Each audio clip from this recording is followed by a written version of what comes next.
This video is brought to you by TIS The Imperfect Storyteller। मैंने उनसे कुछ सवाल नहीं किया। मुझे लगा काफ़ी थके होंगे वो।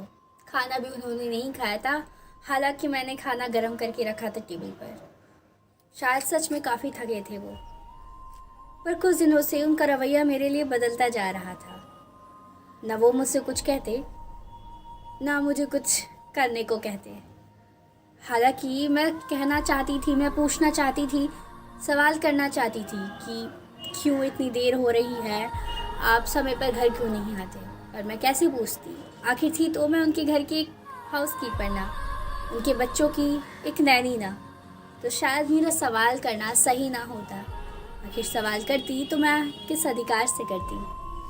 हालांकि वो मुझसे सवाल कर लिया करते, जब भी मैं लेट आती तो मुझसे पूछ लिया करते, क्यों इतनी देरी हुई, तुम समय पर क्यों नहीं आती, तुम्हें क्या समय का ध्यान नहीं है, बच्चे घर पे अकेले होते, क्या तुम्हें मालूम नहीं है।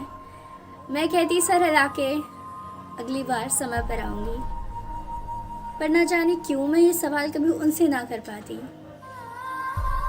मन तो होता कि हाँ पूछ लूँ कि आप भी समय पर आ जाया करें, बच्चे घर पे अकेले होते हैं, पर शायद मैं ये बात कभी पूछ ना पाती। आखिर किस अधिकार से पूछूं, आखिर हूँ तो मैं नैनी ही ना। एक दिन तो काफ़ी नशे की हालत में वो आ गए घर। मुझे बहुत फिक्र हो रही थी उनकी, पर न जाने वो नशे की हालत में क्या क्या कह रहे थे। मानो अपने दिल का गम सुना रहे थे, या वो सारी बातें बता रहे थे जो उनके साथ हुआ है। अगले दिन सब कुछ नया सा था, मानो कुछ हुआ ही ना हो। कल रात उन्होंने मुझसे कुछ कहा ही ना हो।